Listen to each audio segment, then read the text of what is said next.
Iya. Lah kalau saya membimbing ke siswa saya, Hmm. karena mungkin siswa saya juga ngelihat, wah ibu guru saya bisa kok, kenapa saya Hmm. enggak? Mesti kayak gitu siswanya. Jadi waktu saya bimbing memang sebelum saya bimbing saya motivasi dulu.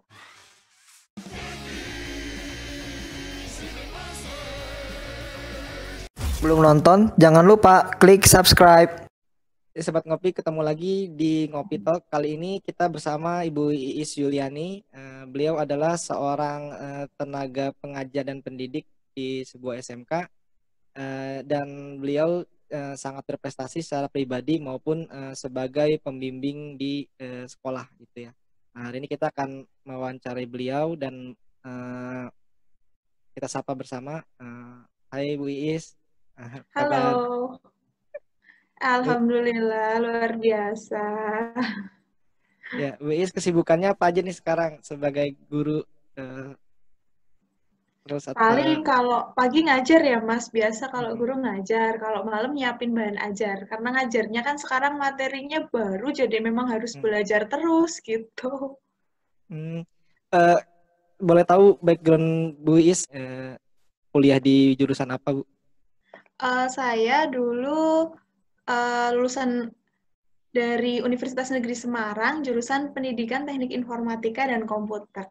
Jadi memang linear Oh, sih. linear ya. Memang ya, jadi saya sarjana pendidikan, Hmm. memang untuk didik untuk menjadi guru, dan untuk tekniknya saya teknik informatika dan komputer. Hmm. Ada kesulitan apa nggak, Bu, kalau ngajar komputer gitu?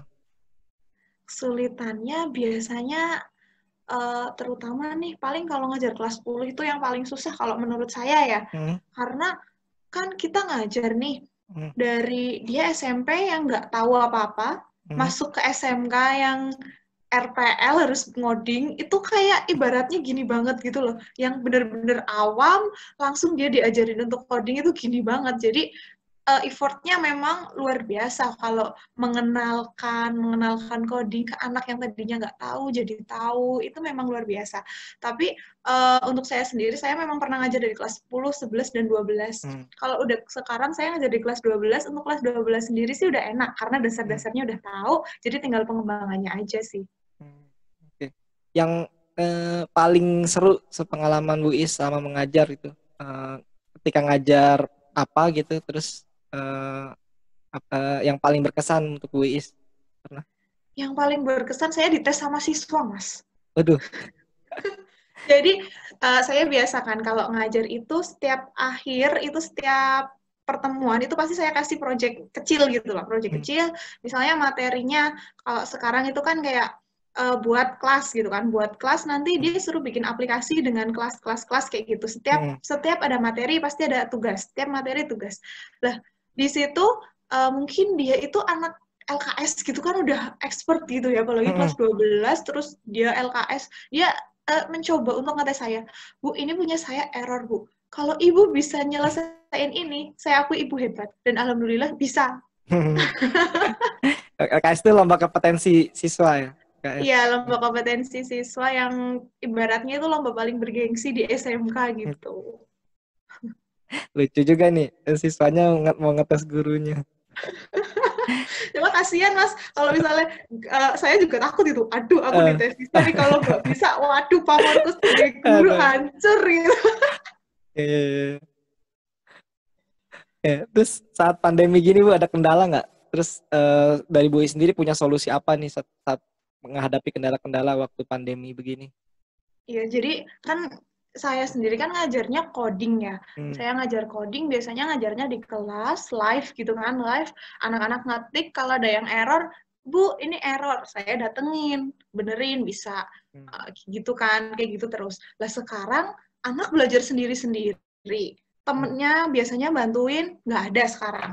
Hmm. Jadi anak itu kayak, Bu, ini error, gimana? Jadi solusinya saya, nggak mungkin dong, misalnya anak mau belajar, memang dia kan memang belum bisa gitu kan. Hmm. Lah kalau error itu gimana gitu kan?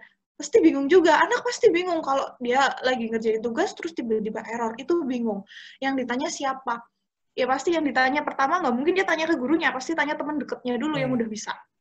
Lah, pas tanya teman deketnya juga sama, error juga gitu. Lah, gimana? Pasti tanya gurunya di situ. Jadi Hmm. memang kalau untuk solusi yang kita memang nggak bisa live, yang biasanya saya keliling ngecek siswa yang error mana, harus diselesaikan saat itu juga, sekarang kan nggak bisa gitu ya. Mm-mm. Memang sekarang itu untuk solusinya, kalau saya sendiri itu buka konsultasi untuk yang error-error itu 24 jam, Mas. Jadi Wih, sampai malam pun kalau memang dia niat untuk eh, belajar, untuk apa, tetap saya difoto, Bu, ini kayak gini. Ya udah kamu langkahnya next step gini ya.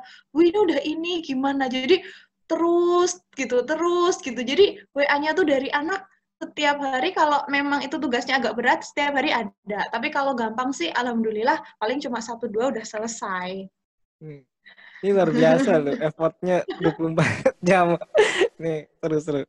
Kebetulan saya juga ngajar, Bu, jadi dosen juga. Nah, cuman kalau saya batasin memang karena mungkin tapi Bu Is luar biasa loh 24 jam. Oke. Nah, ada Ya, dampak kalau secara kalau pribadi nggak? misalnya pas tidur ya enggak, Mas. Nah, ada dampak secara pribadi nggak situasi ini nih? Situasi seperti ini nih, dampak secara pribadi. Buat saya gitu, Mas. Hmm. Kalau kebetulan kalau di IT sih nggak ada sih gitu. Hmm. Karena memang tugasnya bisa online, materinya juga online. Masih aman sih. Paling cuma itu aja kalau misalnya yang error-error itu yang ya agak susah juga. Apalagi kalau Hmm. kendalanya udah laptopnya speknya minim gitu. Waduh, itu saya udah angkat tangan deh. Iya, iya, iya. Lebih lelah nggak sih, Bu, pandemi gini? Lebih lelah dibanding Enggak ngajar sih. waktu nggak pandemi gitu? Enggak sih. Nggak? Enggak, karena juga materinya pandemi gini kan materinya juga kita nggak ngasih yang terlalu berat ya, Ya. kasihan juga sama anak. Jadi memang dari sekolah juga membatasi jangan terlalu ngasih materi yang berat-berat, takutnya juga ngambil jam dari mapel lain gitu kan. Jadinya memang ya yang tadinya memang harusnya 100, paling sekarang Hmm. tugasnya ya Hmm. ya 70 gitulah. Hmm. Hmm. Oke. Nah, eh, berarti kan secara secara kuantitas materi gitu dikurangin gitu ya, Bu ya. Nah, Iya, heeh. Nggak tapi seberat dulu si sih. siswa sendiri menyadari nggak, misalnya ini kan pasti ada kekurangan bobot materi mestinya kan ya. Tapi si siswa Mm-mm. sendiri diberi penjelasan nggak bahwa dia harus proaktif untuk ngejar tadi ya pengurangan bobot tadi, mungkin nggak harus tapi memang udah susah juga sih ya, waktunya juga udah habis ya. Iya. Yang biasanya memang bisa sebenarnya Eh, kalau kalau saya sendiri sih mungkin mm, apa ya, materinya itu kayak pengembangannya yang dikurangi. Yang harusnya bisa mm, bikin aplikasi yang full banyak, mm, itu aplikasinya jadi ringan, simple gitu. mm, Tapi dari segi materi sendiri sih tidak mengurangi dari segi ya, materi teorinya gitu. Cuma mm, memang untuk proyeknya yang biasanya anak-anak proyeknya udah wow, sekarang ya, ya kurang sih ya. gitu. Oke, berarti secara materi tetap diberikan gitu ya, Bu. Nah, Mm-mm. Bu Iis ini termasuk pribadi yang berprestasi nih, Bu. Bisa Udah. memacu diri untuk selalu berprestasi yang saya lihat gitu ya.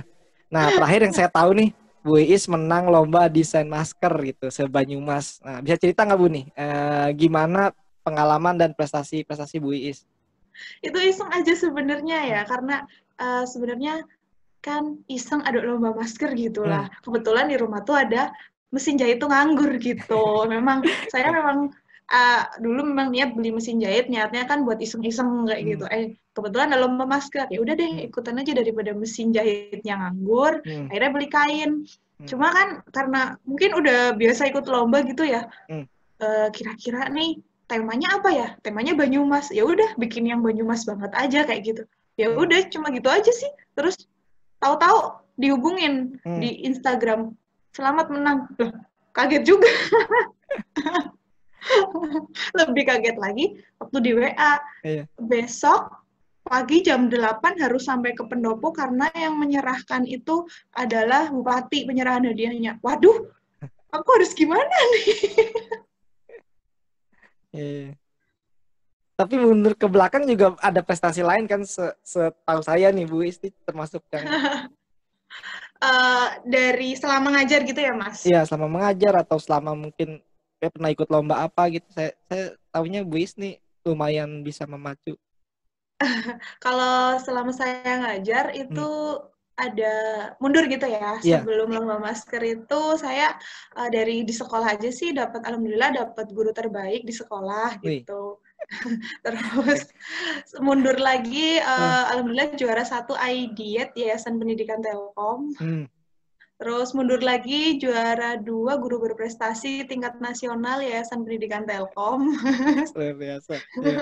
Kalau mundur lagi dulu waktu kuliah, alhamdulillah PIMNAS Hmm. juga gitu. Terus mundur lagi waktu SMA lumayan sering ikut karya tulis dan alhamdulillah juga sering juara.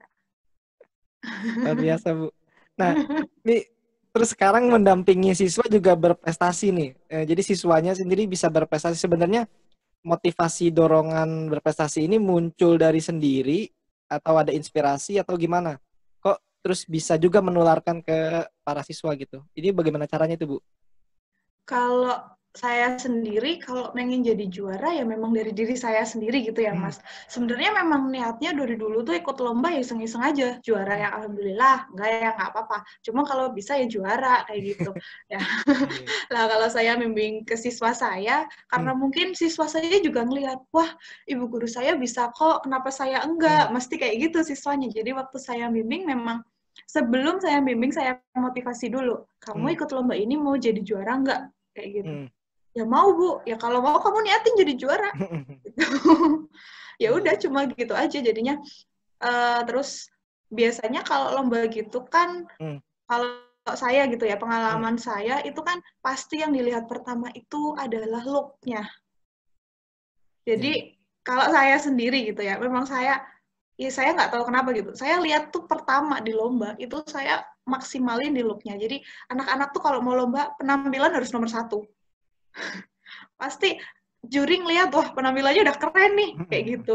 Nah, setelah itu saya biasanya di situ karena saya lihat kalau siswa di SMK Telkom itu memang dalamnya udah bagus gitu. Dalamnya sudah bagus, tinggal kita packaging aja. Gimana mereka look-nya bisa bagus, gimana cara mereka ngomongnya juga bagus. Jadi bisa meyakinkan juri untuk bisa jadi juara. Cuma itu aja sih. Teknik mempresentasikan apa yang udah mereka buat gitu juga ya. Jadi Karena teknik. saya akui memang anak-anak Hmm. SMK Telkom memang bagus-bagus nih. Contohnya kayak Mas Dimas sendiri nih, alumni SMK Telkom Purwokerto ini juga luar biasa gitu. Enggak, Bu, enggak. Biasa-biasa. Eh, Selanjutnya segmen foto bicara, Bu. Jadi nanti ada foto, nanti ada cerita apa di balik foto tersebut. Nah, Bu Is boleh boleh menceritakan sambil mungkin menginspirasi teman-teman yang sedang menonton gitu ya.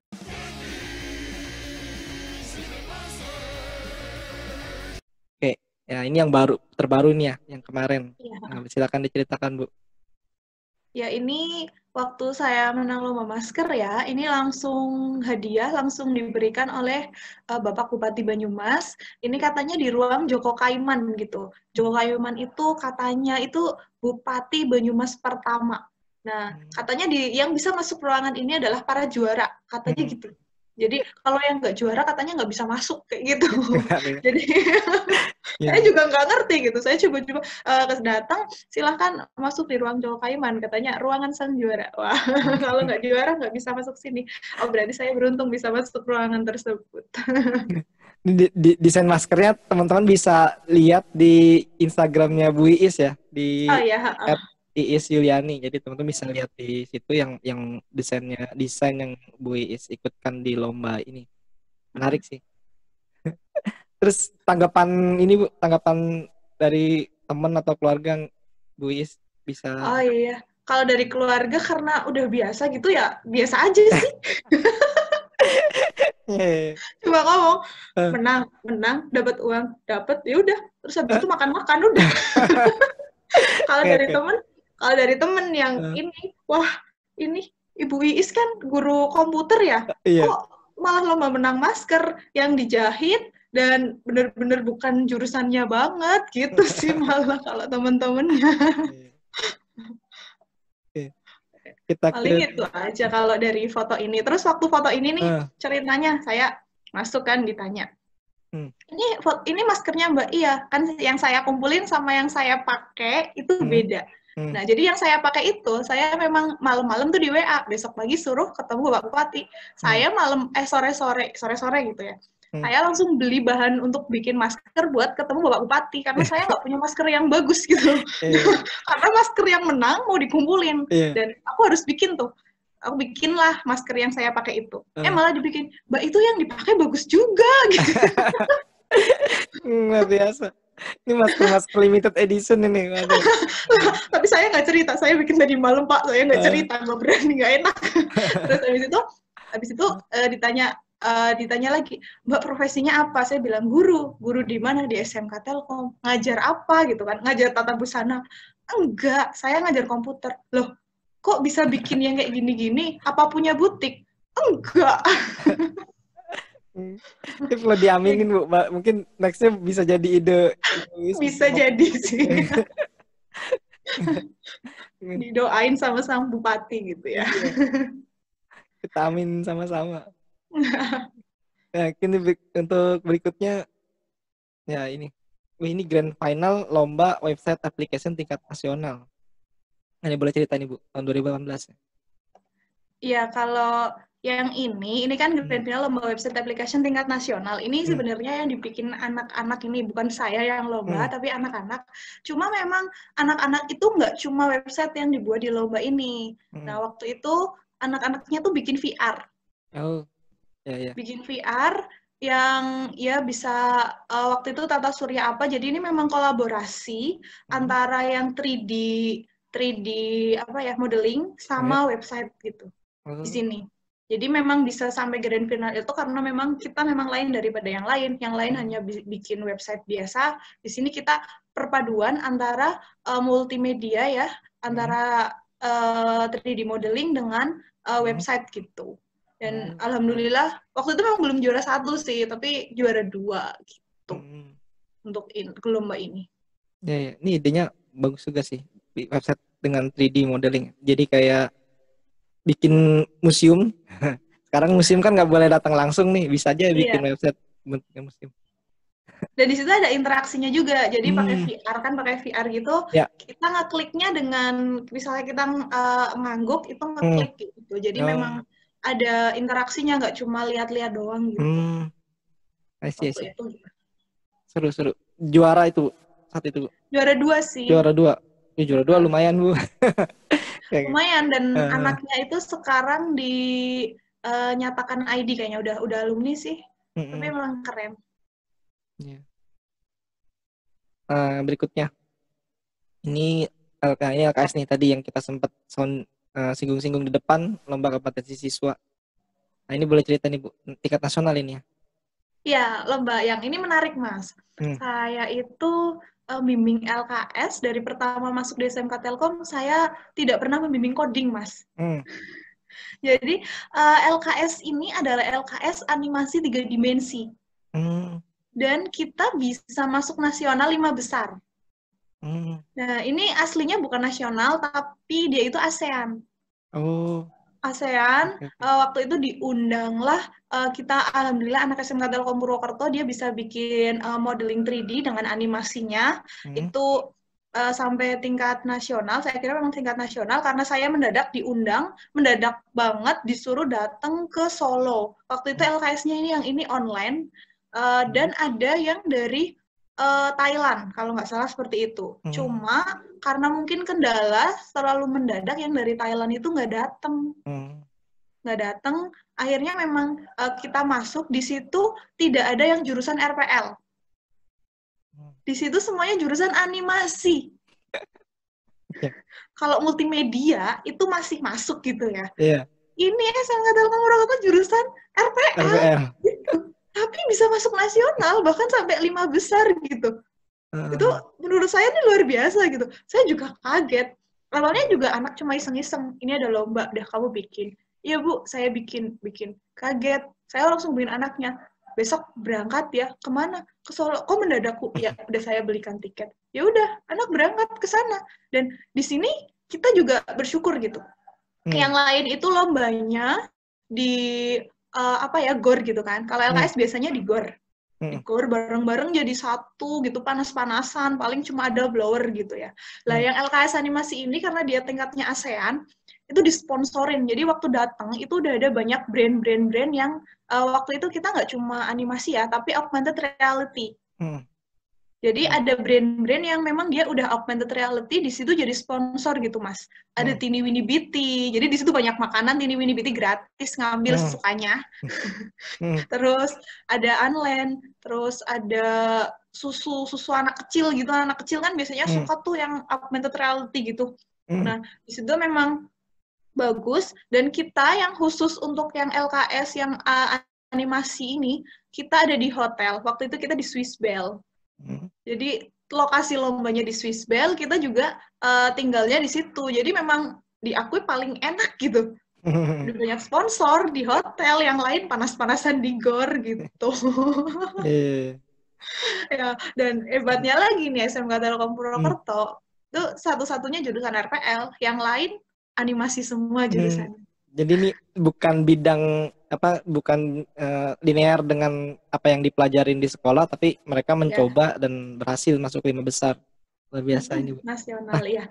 Mumpung masih di sini tadi ada pertanyaan ketinggalan sebenarnya, Bu. Nih, kalau Bu Iis atau mungkin teman-teman yang ikut lomba ini pernah ngerasain down nggak sih? Ada rasa down, misalnya gagal dalam satu lomba atau perasaan yang gimana gitu, yang merasa terpuruk gitu ya, sekali terpuruk ada rasa gitu. Nah, pernah ngalamin nggak sih, Bu? Atau ada tips apa nggak biar bisa bangkit lagi gitu, biar bisa? Oh ya pasti pernah, Mas. Ya pasti pernah. Jadi untuk lomba yang seperti ini memang kita sering ikut gitu ya. Kita sering ikut augmented reality, virtual reality. Kalau saya sendiri memang ekskulnya ekskul animasi gitu. Di situ memang saya lebih untuk lebih, kalau yang lain kan kita di SMK Telkom Purwokerto sudah dibagi-bagi nih. Jadi yang website sendiri, pembimbingnya sendiri, yang IT software sendiri, dan kebetulan saya kebagian yang animasi gitu. Animasi yang ke augmented reality, 3D modeling, sama VR. Gitu. Nah di situ ini pertama kali kita ikut, dan alhamdulillah bisa sampai 5 besar nasional. Next kita ikut lagi.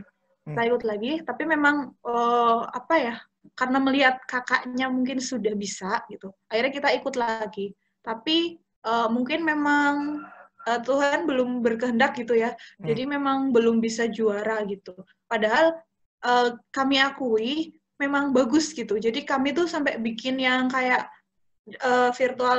augmented reality tentang rumah tahan gempa. Jadi di situ dengan rumah sekian skala Richter, dia bisa seperti apa kondisinya kayak gitu. Dan itu juga menarik, cuma ya memang belum juara sampai 2 kali. Cuma ya kita berusaha untuk ikhlas sih. Karena memang saingannya itu luar biasa. Karena tingkatnya ASEAN gitu.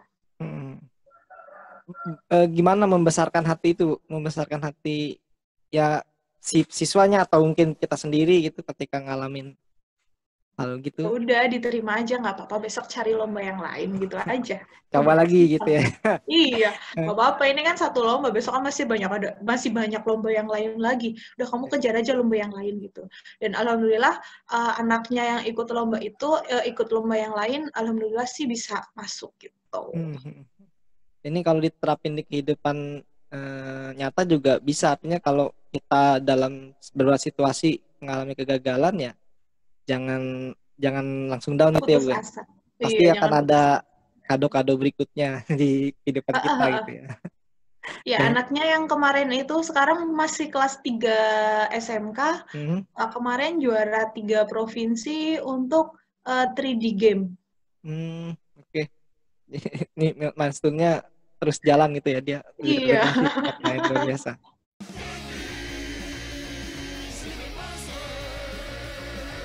Selanjutnya nih, Bu, mungkin ada pesan-pesan khusus atau pesan positif apa yang Bu Is bisa sampaikan ke sobat ngopi ngoding sekalian yang menyimak obrolan kita dari tadi itu?